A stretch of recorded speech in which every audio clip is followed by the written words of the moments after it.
Hello, welcome back to Gada Gada News Channel bersama saya Evan Cahyadi, dan pada kesempatan kali ini kita mau nge-review lagi film ya, mumpung masih di weekend gitu ya. Dan yang film kita review ini adalah film yang baru-baru ini keluar, yaitu adalah Split. Oke, langsung aja kita review filmnya.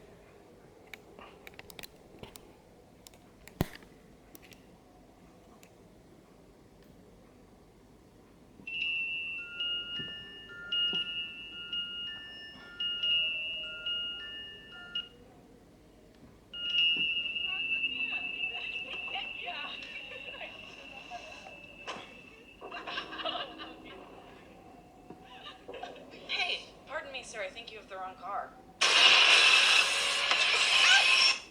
Nah, jadi filmnya ini bermulai dari ada tiga perempuan yang sedang terpulang sebenarnya sama ayahnya, dan kemudian terjadi insiden di mana mobil tersebut di hijack gitu ya sama seorang pria yang tak dikenal, dan kemudian membuat berusaha menculik atau membuat tidur dari ketiga perempuan ini gitu ya.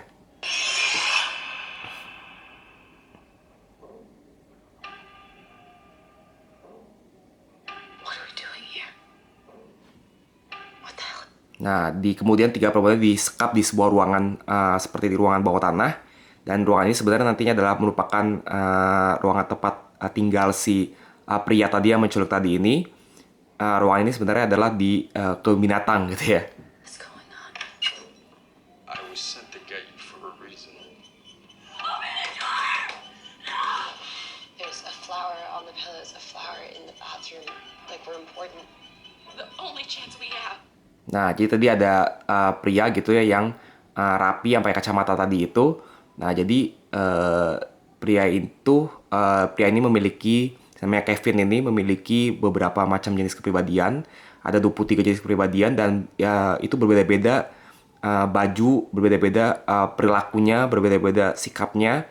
Setiap kepribadian itu keluar dari dirinya gitu ya. Is if all three of us go crazy on this guy. Who is that? Maybe she can help us. We're here! We're here! Don't worry. He's not allowed to touch you. Nah, jadi di situ terlihat di sini ya, dia tadi pertama pakai kacamata gitu ya, rapi, terus kemudian berubah jadi kayak kecewa-cewaan seperti ini. Jadi yang ini namanya Patricia. Jadi dia menamai semua kepribadiannya itu juga dengan memiliki karakteristik dan punya nama juga. Dan itu bisa benar-benar berbeda, bahkan bisa menjadi lawan jenisnya, opposite sex-nya gitu ya. Ini bisa menjadi seperti perempuan dengan punya sifat yang berbeda-beda gitu ya. He's not allowed to touch you. He knows what you're here for. He listens to me.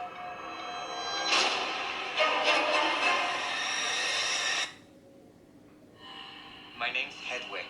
How old are you? 9. Nah, di sini juga dia bisa menjadi kepribadian yang seperti anak kecil gitu ya. Di sini ditanya umurnya berapa, umur 9 tahun gitu ya, namanya Hedwig. Benar-benar seperti anak kecil, dan dia berperilaku seperti anak kecil. Jadi kepribadian ini benar-benar membuat dia menjadi orang yang berbeda namun dalam tubuh yang sama gitu ya. Nah, jadi cara penentuan kepribadian itu muncul adalah seperti mereka seperti kayak duduk di sebuah tempat, dan kemudian nanti siapa yang dapat cahaya itu yang muncul ke permukaan gitu ya. I've never seen a case like this before. 23 identities live in Kevin's body. Who are you? Nah, jadi di situ ada kita bisa lihat ya. Di sini ini ada Dr. Fletcher. Di sini dia memang seperti psikolog gitu ya yang menangani kasus Kevin. Di sini dia sadar benar bagaimana Kevin ini memiliki 23 personality. Dia mencatat semua dengan baik, dia juga melakukan penelitian, dia sangat mengerti dengan baik kepribadian yang ada di dalam dirinya si Kevin ini. Jadi dia sangat hafal gitu ya, dan pribadi mana yang muncul di dalam diri Kevin ini sedang jadi siapa dia juga tahu gitu ya. Are you? Help me get out of here, Hedwig. You trying to trick me? I'll tell on you. Aren't you the clever one? An individual with multiple Jadi personalities. di sini terlihat bahwa setiap upaya yang dilakukan sama ketiga wanita tadi ini untuk bisa keluar dari tempat yang dikurung oleh si Kevin ini. Namun cara-cara tersebut gagal karena kepribadian Kevin yang ada itu yang munculnya saling membantu dia untuk menyekap kembali 3 wanitanya di tempat ini. Jadi semua kepribadian ini bisa bekerja sama dan mereka saling mengenal satu sama lain gitu ya. Can change their body chemistry with their thought. Someone's coming for you. Who's coming? The beast. Nah, jadi tadi bisa dilihat di situ bahwa dari 23 kepribadian ini kemudian bisa muncul lagi satu kepribadian lagi yang menyeramkan namanya Beast gitu ya. Dan ke-23 personality ini sangat takut terhadap Beast tersebut karena memang Beast ini memiliki tubuh yang lebih besar, kekuatan yang lebih kuat daripada manusia biasa, dan mereka ingin tahu sebenarnya seperti apa Beast ini kalau keluar di permukaan gitu ya. Dan di sini ada hal yang baru juga bahwa jika kepribadian Beast ini muncul maka mereka membutuhkan tumbal gitu ya. Beast.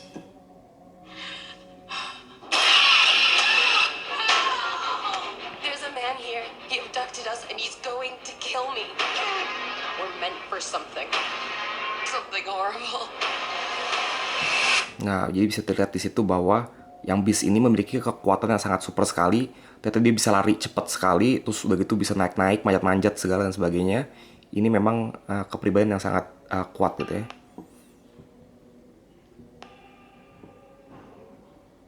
The world will understand now. The beast is real.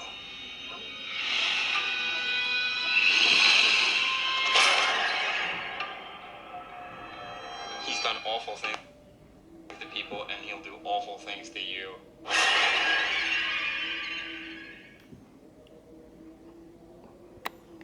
Oke, jadi kira-kira seperti itu review singkat filmnya dari trailernya. Jadi memang pada dasarnya film ini tidak memiliki inti sih gitu ya. Jadi cuma untuk mau menunjukkan aja bahwa ada orang yang bukan cuma dengan memiliki satu kepribadian tapi bisa dua gitu ya. Bahkan bisa sampai seperti ini 23. Dan di sini juga dicampur antara kisah saya juga nggak tahu, mungkin ini antara ilmiah dengan fantasi gitu ya, bahwa adanya orang yang bisa membangkitkan lagi kepribadian lagi yang lain, dan sangat ekstrim sekali jika kepribadian ke-24 itu muncul, maka tubuhnya bisa menjadi lebih berotot, jadi lebih kuat gitu kan, lebih ganas dan sebagainya, bahkan peluru pun tidak tembus tubuhnya dia gitu kan. Jadi ini film ini sebenarnya bagi tidak ada intinya, untuk seru-seruan aja dan mungkin untuk sekedar pengetahuan mungkin bahwa ada orang dengan sangat banyak kepribadian. Dan dijelaskan juga di sini di filmnya bahwa kepribadian yang ada ini itu juga nyambung dengan dia tinggal juga kan di kebun binatang gitu ya, dengan berbagai macam binatang. Nggak mungkin Beast itu digambarkan sebagai mungkin hewan buas dan sebagainya kali ya. Nah, film ini sendiri memang perlu dinikmati oleh orang-orang yang cukup dewasa, jangan untuk anak-anak ataupun remaja, karena memang thriller cukup menyeramkan juga dan takutnya berpengaruh bagi kepribadian dan kejiwaan dari orang yang menonton gitu ya. Tapi most of all film ini cukup baik, dan bagaimana si Kevin itu tokoh utama yang memerankan perannya sangat baik, dan lawan mainnya si Casey juga baik. Sudut pandangnya juga dibawa-ubah dari sisi yang korban si Casey tadi, perempuan tadi, dan si Kevin gitu ya. Jadi sebenarnya dari sisi bagaimana penyampaiannya sebenarnya baik gitu ya. Jadi kontennya saja yang memang tidak ada intinya gitu ya.